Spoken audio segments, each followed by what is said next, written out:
नमस्कार, एक बार पुनः स्वागत है आप सभी लोगों का हमारे समृद्धि आईएएस के यूट्यूब चैनल पर। और अब की बार मेंस पार सीरीज में कैसी चल रही है आप लोग की तैयारी, कमेंट करके बताइएगा। अगर तैयारी से संबंधित कोई समस्या हो, कोई प्रश्न को लेकर के कुछ दुविधा हो, तो आप कमेंट बॉक्स में कमेंट करिएगा और उसका जो है निस्तारण करने का हम प्रयास करेंगे। आज का जो हमारा प्रश्न है वो यूपी स्पेशल का जो आपका पेपर है 5 और 6, तो उसमें 6 के तहत है। और प्रश्न है कि उत्तर प्रदेश में कृषि फसलों की निम्न उत्पादकता के कारणों का जो है उल्लेख करना है और इसे बढ़ाने के लिए राज्य सरकार ने क्या कदम उठाए हैं, चर्चा कीजिए। देखिए 12 अंक का प्रश्न है और महत्वपूर्ण प्रश्न है, क्योंकि एग्रीकल्चर बेस्ड इकॉनमी है उत्तर प्रदेश की, एक बड़ा हिस्सा कवर करता है। तो यहाँ से प्रश्न प्रत्येक एग्जाम में बनते ही बनते हैं। जब पेपर 5, 6 आपके प्रश्न पत्र में नहीं ऐड था, पेपर 4 तक ही था, तो यूपी स्पेशल से जब इकॉनमी में चीज़ें पूछी जाती थी तो ये इकॉनमी के तहत पूछा जाता था, पेपर 3 के तहत। और अब तो 2 पेपर इसके लिए ही निर्धारित है, तो इसका दायरा थोड़ा सा व्यापक हो गया है। तो इसलिए यूपी स्पेशल को तो बहुत ध्यान से पढ़ के जाना है, क्योंकि यहाँ की लापरवाही बहुत ज़्यादा भारी पड़ेगी। चूँकि 12 अंक का प्रश्न है, तो 12 अंक के प्रश्न में कभी भी एक डायमेंशंस में तो प्रश्न पूछा नहीं जाता, वो तो 8 अंक में होता है। 12 अंक में कम से कम 2 या अधिकतम 3 डायमेंशंस में जो है वो प्रश्न पूछे जाते हैं। तो आपको भी इसी तरीके से मुख्य परीक्षा में खूब ध्यान से पहली बात तो प्रश्न पढ़ना है, और जितने भी डायमेंशंस में प्रश्न पूछा गया है उसी अनुसार जो है वो उत्तर को जो है फॉर्मेट करना है। तो आइए शुरू करते हैं बिना समय गंवाए। एक बार प्रश्न हम पुनः पढ़ रहे हैं कि उत्तर प्रदेश में कृषि फसलों की निम्न उत्पादकता के कारणों का जो है उल्लेख करें, इसे बढ़ाने के लिए राज्य सरकार ने क्या कदम उठाए हैं, चर्चा कीजिए। तो उत्तर प्रदेश एक कृषि प्रधान राज्य है और यहाँ की लगभग 65% आबादी जो है वो प्रत्यक्ष या अप्रत्यक्ष रूप से कृषि पर ही निर्भर है। मतलब आप भूमिका में ये बताइए कि भाई उत्तर प्रदेश के लिए कृषि कितना महत्वपूर्ण है, क्योंकि यहाँ की 65% जो आबादी है वो चाहे प्रत्यक्ष या अप्रत्यक्ष रूप से एग्रीकल्चर पे ही जो है वो अपनी आजीविका के लिए निर्भर है। यह क्षेत्रफल की दृष्टि से देश का चौथा बड़ा राज्य है, जहाँ कृषि योग्य पर्याप्त भूमि भी है। मतलब देखा जाए तो कृषि के लिए मानव संसाधन भी हैं। मतलब भाई अगर श्रमिक नहीं रहेंगे तो कोई भी कार्य तो श्रम शक्ति के द्वारा ही किया जा सकता, तो श्रम शक्ति भी बहुतायत है और प्लस में उपजाऊ भूमि भी है। भाई गंगा यमुना का दोबाव वाला क्षेत्र है, बहुत ही फर्टाइल लैंड है यहाँ का। तो ये सारी चीज़ें यहाँ की संभावनाओं को आप बता रहे हैं भूमिका में। तो वैसे तो उत्तर प्रदेश विभिन्न खाद्य फसलों के उत्पादन में शीर्ष स्थान पर भी है, जैसे गेहूं, गन्ना, जौ, आलू आदि। किंतु यदि प्रति हेक्टेयर उत्पादकता को देखें तो यह प्रदेश की निम्न स्थिति को दर्शाता है। अब आप कहेंगे कि सर जब ये शीर्ष उत्पादन करता स्टेट है तो ये प्रति हेक्टेयर में कैसे पिछड़ जा रहा है। तो देखिए प्रति हेक्टेयर उपज और ओवरऑल उपज में दोनों में अंतर होता है। ओवरऑल उपज चूँकि हमारे पास लैंड बहुत ज़्यादा है और वो लैंड बहुत ज़्यादा फर्टाइल है, उपजाऊ भूभाग है, तो यहाँ चूँकि लैंड ज़्यादा है तो पैदावार जो एक औसत पैदावार होता है वो ज़्यादा हो जाता है। लेकिन अगर पर हेक्टेयर उत्पादन की बात की जाए तो पंजाब या हरियाणा या और जो एक महत्वपूर्ण स्टेट है एक दो महाराष्ट्र की तुलना में, यहाँ पर हेक्टेयर उत्पादकता बहुत निम्न है। और वही आप बता रहे हैं, और इसका एक उदाहरण भी आप दे दीजिए कि जैसे गेहूं के उत्पादन में उत्तर प्रदेश शीर्ष पर है, किंतु प्रति हेक्टेयर उत्पादन में पंजाब शीर्ष पर है। मतलब हम गेहूं का एक उदाहरण दे रहे हैं, और गेहूं में वैसे देखा जाए तो ओवरऑल गेहूं का प्रोडक्शन सबसे ज़्यादा उत्तर प्रदेश करता है, लेकिन अगर प्रति हेक्टेयर उत्पादन की बात की जाए तो उसमें कौन शीर्ष पर है, उसमें पंजाब जो है वो शीर्ष पर है। और इसका एक उदाहरण देखिए कि उत्तर प्रदेश में प्रति हेक्टेयर गेहूं का उत्पादन जहां 38 से 40 क्विंटल है, मतलब 1 हेक्टेयर में जहां 38 से 40 क्विंटल गेहूं का उत्पादन होता है उत्तर प्रदेश में, वहीं पंजाब और हरियाणा में यह लगभग 45 क्विंटल हेक्टेयर के करीब है। मतलब पर हेक्टेयर जो है वो 6 से 7 क्विंटल ज़्यादा उत्पादन हो रहा है। कहाँ? पंजाब या हरियाणा में। तो ये इसकी निम्न उत्पादकता को दर्शाता है। और ऐसे ही आपको अपनी भूमिका में लिखना है कि भूमिका में थोड़ा सा उत्तर प्रदेश की स्थिति को बता दीजिए, क्योंकि भूमिका जो होती है वो परिचयात्मक होती है। उसके बाद आप जो है उदाहरण के माध्यम से अपनी बातों को पुष्ट करिए। उत्तर प्रदेश में फसलों के निम्न उत्पादकता के अगर कारणों को देखा जाए, चूंकि आपका एक प्रश्न तो यही है ना कि उत्पादकता के निम्न उत्पादकता के कारण क्या है, तो सबसे पहला जोतों का आकार जो है वो छोटा होना। भाई अब जोतों का आकार छोटा क्यों नहीं होगा? क्योंकि यहाँ वर्तमान में 25 करोड़ आबादी है और 25 करोड़ आबादी में भाई जनसंख्या बढ़ रही है, लेकिन जो भूभाग है वो तो स्थिर है। ऐसा तो है नहीं कि जैसे जैसे बच्चे पैदा हो रहे हैं वैसे वैसे ज़मीन भी बढ़ती जा रही है। तो जनसंख्या बढ़ रही है, ज़मीन सीमित है, उसी में सबकी हिस्सेदारी है, तो जोतों का आकार घटता जाएगा। और यदि आप देखेंगे आपके बाबा के समय में या आपके बाबा के समय में उनके पास ढेर सारे खेत थे, और अगर वो 40 बीघा खेत थे तो आज उनके नाती पोते के लिए 4 बीघा भी नहीं आ रहा है। तो ये चीज़ आप बता रहे हैं। फिर दूसरा, कृषि में प्रदेश की जनसंख्या का अधिक संकेंद्रण, जिससे प्रच्छन्न बेरोजगारी की समस्या उत्पन्न हो जाती है। भाई अगर आप देखा जाए तो चूंकि मैंने पीछे ही बताया कि करीब करीब 65% लोग एग्रीकल्चर में ही अपने आप को लगाए हुए हैं, वो चाहे प्रत्यक्ष रूप से चाहे अप्रत्यक्ष रूप से। तो ऐसे में भाई कृषि इतना ज़्यादा लाभदायक तो है नहीं कि 65% जनसंख्या को वो होल्ड कर सके। तो ये जो है प्रच्छन्न बेरोजगारी की जो है स्थिति को दर्शाता है, क्योंकि यहाँ केवल लोग अपने जीवन का निर्वाह कर पा रहे हैं, कोई मात्रात्मक या गुणात्मक जो उसमें परिवर्तन होता है, मतलब आमूलचूल परिवर्तन जिसे कहते हैं जीवन में, वो नहीं हो पा रहा है। वो क्यों नहीं हो पा रहा है? क्योंकि यहाँ से उस तरीके का जो है वो रेवेन्यू या राजस्व या वित्त जनरेट नहीं हो पा रहा है। तो ये आप बता रहे हैं। और उदाहरण में आप दीजिए कि देश के कुल क्षेत्रफल के मात्र 7.33% हिस्से पर 16.5% आबादी रहती है। मतलब भूभाग कितना है कुल देश का? 7% से भी कम है, और 16.5% की आबादी जो है वो निवास स्थान कहाँ है? उत्तर प्रदेश में। तो यही इसकी चीज़ें हैं। फिर सिंचाई के साधनों का समुचित विकास नहीं है, विशेषकर बुंदेलखंड क्षेत्र में। अब आप अगर देख रहे होंगे मैप में, तो जो बुंदेलखंड का जो क्षेत्र है वहाँ देखेंगे तो वहाँ सिंचाई के साधन ही नहीं है।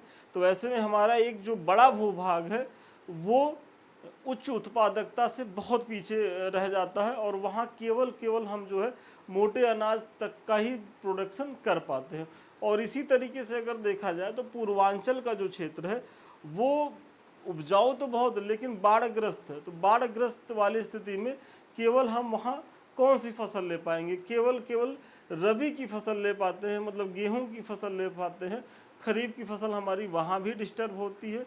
तो इसलिए देखिए, गेहूं के उत्पादन में हम शीर्ष पे तो हैं, लेकिन चावल के उत्पादन में हम शीर्ष पे नहीं हैं, इतना बड़ा भूभाग होने के बाद भी और इतना फर्टाइल भूभाग होने के बाद भी। तो ये भौगोलिक जो दशाएं हैं, जलवायु की जो दशाएं हैं, वो भी हमारे प्रदेश के बहुत ज़्यादा अनुकूल नहीं हैं। तो आप इनका भी उल्लेख करें। फिर उत्तर प्रदेश के कृषकों द्वारा कृषि में नवोन्मेष की कमी दिखती है। अभी भी परंपरागत तकनीक से ही जो है वो खेती की जाती है, और विशेषकर पूर्वांचल और बुंदेलखंड के क्षेत्रों में। मतलब इस पॉइंट में आप ये कह रहे हैं कि भाई देखिए, अगर आप कहीं भी कोई भी उद्योग लगा रहे हैं तो वहाँ क्या है कि जितनी उन्नत तकनीकी का प्रयोग करेंगे उतना ही आपके जो प्रोडक्शन उससे करेंगे उसकी गुणवत्ता अच्छी होगी और कॉस्ट कम होगा। तो ये आपके लिए लाभदायक होगा। यही स्थिति एग्रीकल्चर के लिए भी। एग्रीकल्चर में क्या है कि अगर आप उन्नत बीज का, उन्नत तकनीकी का आप प्रयोग करेंगे, फसल विविधीकरण को अपनाएंगे, मृदा परीक्षण करेंगे, उस अनुसार जो है अपना कृषि पैटर्न सुनिश्चित करेंगे, तो नो डाउट आपकी जो उत्पादकता वो बढ़ जाएगी। लेकिन उत्तर प्रदेश के जो किसान हैं अभी भी वो परंपरागत जो ढर्रे हैं उसी तरीके से कर रहे हैं, और हम आप इस लेवल की तैयारी में हैं। आप हम बताएं कि हम लोगों ने पिछली बार या जीवन में कभी भी अपने मिट्टी की गुणवत्ता की जांच कराई है, तो नहीं पाएंगे। आप अपने गांव में जा कर के पूछिएगा, जो अच्छे किसान होंगे वो भी जो है इस चीज़ को लेकर के अवेयर नहीं होंगे। और वहीं अगर हरियाणा, पंजाब, महाराष्ट्र के किसानों की तुलना की जाए तो वो काफ़ी जागरूक है, और इसीलिए जो है उनकी प्रति हेक्टेयर उत्पादकता जो है वो बढ़ती जा रही है। तो वही है कि हम जो है, हमारी जो एक बड़ी आबादी इन्वॉल्व तो है, लेकिन वो बहुत ज़्यादा अवेयर नहीं है उन्नत तकनीक के लिए। तो वही आप इसमें बता रहे हैं। और आगे बढ़ने से पहले एक महत्वपूर्ण सूचना, देखिए संस्थान के द्वारा चूंकि मुख्य परीक्षा को लेकर के भी बैच चल रहे हैं और शून्य से शिखर बैच चल रहे हैं, इसी के तहत जो है 8 मई से जो है हमारा एक नया बैच शुरू हो रहा है पेपर 2 से। तो इससे भी अगर आप जुड़ना चाहें तो इसको ज्वाइन करिए, और इसकी फीस अगर केवल पेपर 2 के लिए आप ज्वाइन करेंगे तो मात्र 999 रुपये है। और यदि आप हमारा फुल बैच लेंगे, मतलब पेपर 1 से लेकर के 6 तक, तो आपको 4,999 रुपये में मिल जाएगा।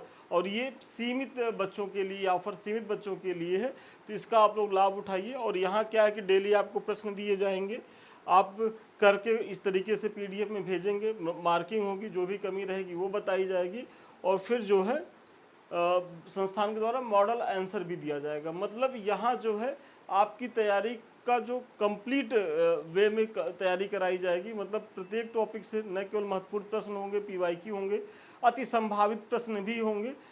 तो जब आप मुख्य परीक्षा में जाएंगे तो आपके पास प्रत्येक पेपर से, प्रत्येक टॉपिक से महत्वपूर्ण प्रश्नों का संग्रह होगा। बस आपको करना क्या है कि इसको दोहराते रहना है और मुख्य परीक्षा में जा कर के लिख के चले आना है। बाकी काम संस्थान तो आप लोगों के साथ निरंतर कर ही रहा है। और जो हमारे बैच हैं, जो बच्चे अभी अगर देखा जाए तो जो हमारा अब की बार मेंस पार बैच है, तो वहाँ देखिए हमारे 4 पेपर पूरी तरीके से कंप्लीट हो गए। अब पेपर 2 और पेपर 3 यही 2 पेपर है, और 1.5 महीना में इसी पे हम काम करेंगे। क्योंकि ये इसलिए सबसे लास्ट में करवाया जाता है क्योंकि इसमें करंट बेस्ड क्वेश्चंस आते हैं, तो ज़्यादा से ज़्यादा हमारा प्रयास आता है कि करंट की चीज़ें भी समाहित करके चलें।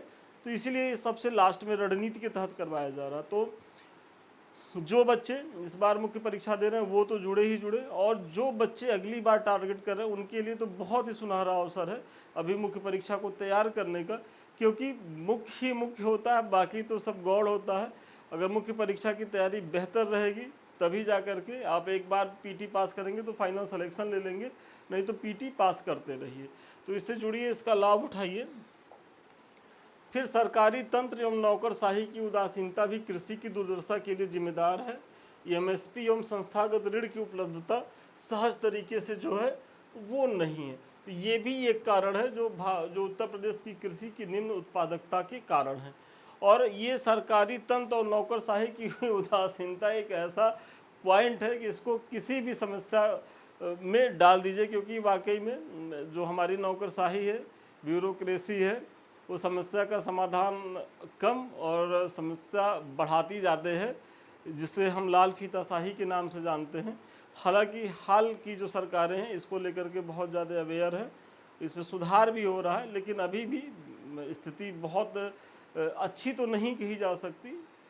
तो इसको भी आप ऐड कर लीजिए। अब आप जो है प्रश्न का आपका एक पार्ट कंप्लीट हो गया, भूमिका प्लस एक पार्ट। अब आपका दूसरा पार्ट प्लस निष्कर्ष बचा है। तो दूसरे पार्ट में आइए कि हालांकि उपर्युक्त समस्याओं के समाधान के लिए राज्य सरकार उल्लेखनीय प्रयास भी कर रही है, जो निम्न है। क्योंकि आपको पहले पार्ट में ये बताना था कि यदि समस्याएं थी तो समस्याएं क्या थी निम्न उत्पादकता के, तो अब समाधान क्या है। तो समाधान के तहत सबसे पहला कि चकबंदी एवं हदबंदी के माध्यम से जोतों के आकार को बड़ा करना। कि मतलब चकबंदी हदबंदी में होता क्या है चकबंदी के माध्यम से, कि सपोज करिए कि आपके पास 4 बीघा खेत है और वो 4 बीघा चारों दिशाओं में फैला हुआ है। तो कोशिश की जाती है कि आपका जो 4 बीघा 4 दिशाओं में फैला हुआ है उसको एक ही जगह जो है, अब उसमें मालियत उलियत तय की जाती है। तो ये टेक्निकल चीज़ें हैं और यहाँ हम ले भी नहीं जाएंगे। मतलब वो एक जगह आपको दे दिया जाए, वो जो बिखरी आपकी भूमि है। तो इससे क्या है कि आपके जोतों का आकार बड़ा हो जाएगा। तो ये जब जो कि जोतों का आकार जब बड़ा होगा तो इसमें जो है फसल का उत्पादन करना और सारी चीज़ें जो कास्ट लागत आएगी वो कम हो जाती है। और हरियाणा पंजाब के किसानों के समृद्ध होने का या पश्चिमी उत्तर प्रदेश के किसानों के समृद्ध होने का एक कारण ये भी है कि उनके पास जोतों का आकार बड़ा है। फिर किसान बही योजना के द्वारा अब कृषकों को जोतों की जानकारी सरकार के पास है भी। मतलब ये जो किसान बही योजना है इसके द्वारा क्या है कि सरकार अब जो है किसके पास कितनी ज़मीन है, कहाँ है, वो आप भी अगर चेक करना चाहें तो वो किसान बही जो योजना है इसके माध्यम से चेक कर सकते हैं।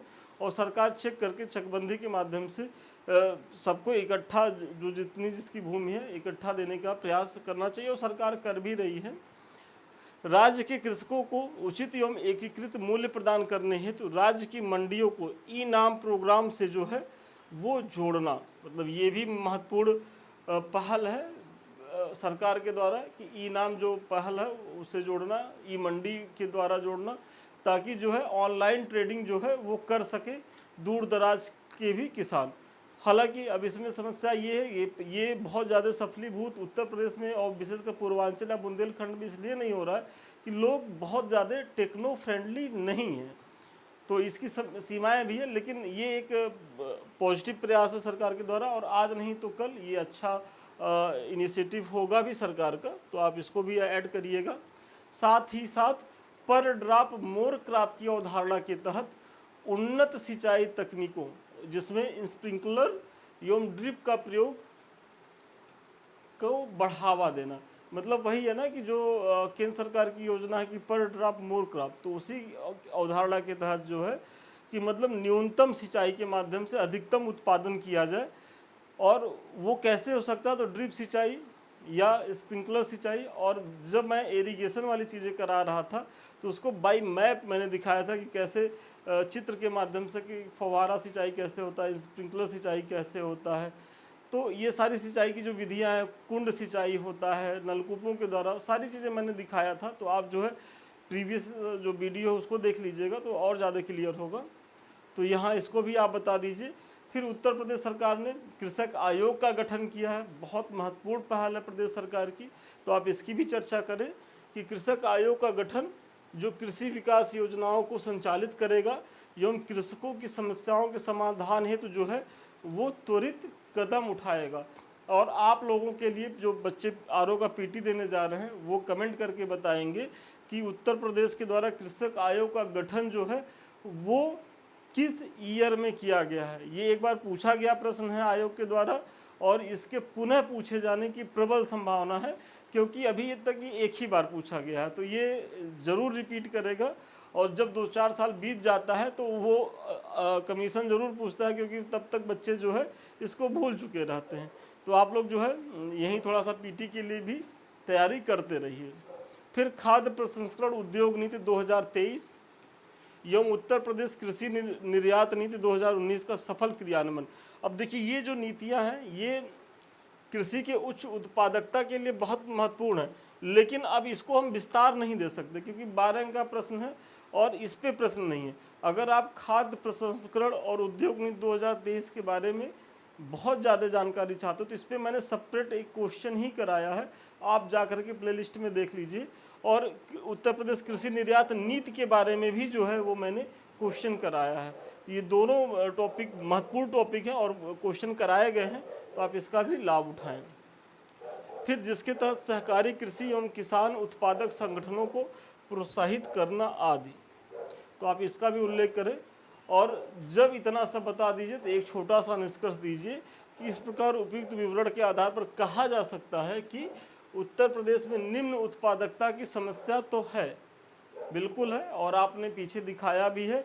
और पंजाब की हरियाणा से गेहूं की प्रोडक्शन को लेकर के प्रति हेक्टेयर आपने तुलना भी करी है कि किस तरीके से पंजाब में जो है वो प्रति हेक्टेयर 45 क्विंटल उत्पादन हो रहा है, जबकि उत्तर प्रदेश में मैक्सिमम 38 से 40 तक ही जा रहा है।